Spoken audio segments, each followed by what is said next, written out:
so here is our brand new 10-gallon brew system. We've used it once. Today's second brew day. So we started out, I had a 15-gallon mega pot, this thing. Also had a Blickman propane burner, and you might be able to hear it right now. Hopefully it's not too loud, but had the Blickman burner and the 15-gallon mega pot with the ball valve and the thermometer in it. And I also had the steelhead chugger pump, electric pump here. And you're just kind of sitting around for a while, and Dustin decided that he was going to get more parts, and we were going to build a 10-gallon system to start brewing 10-gallon batches. I'll let him explain what he got and then what he rigged up. He made most of this monstrosity. Alright guys, so here's the setup. Obviously Dave was telling you about the brew kettle and stuff. And what I've added is all this plumbing and everything to it. We've got all new either brass or stainless steel ball valves on it. We're using high temp food grade silicone and some high temp PEX tubing for the cooler side of things. So everything from the brew kettle can come out here. We've got a couple different valves, some directions it can go. But this is going to be our pump inside here. And this is also our bleeder valve, so if we got any air bubbles or anything like that, we can crack that open real quick, get the air out. From the pump, it can either go up here to the mash tun, so here's the valve for the mash tun, or over here, there's the valve for the hot liquor tank. So during cleaning phase, we can actually have all this stuff open and pump like hot sanitized water through everything to clean it all out. But during the brew process, obviously we can control every direction it goes. So come up here, we've added these, they're 11.5 gallon fermenter's favorite insulated coolers basically. This one does have the false bottom in it, so that's our mash tun.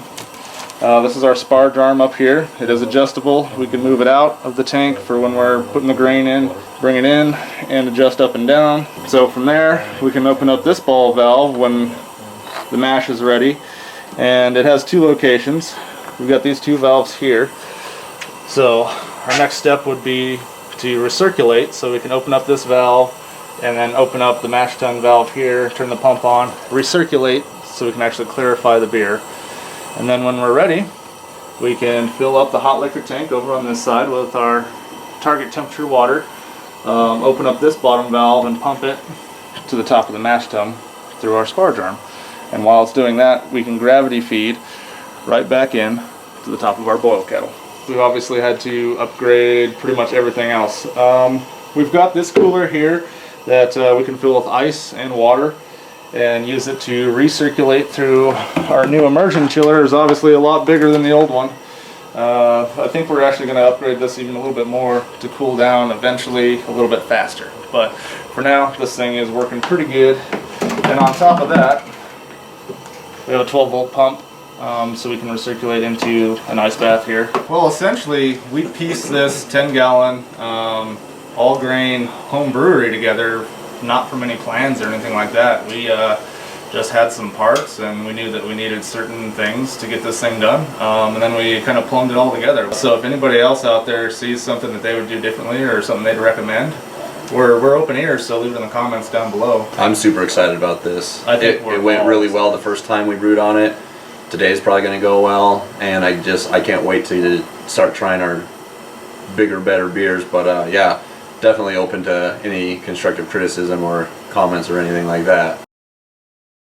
We're already doing for the, it's gonna, and then there's water. OG, get it? Original grams. Oh, original grandmothers?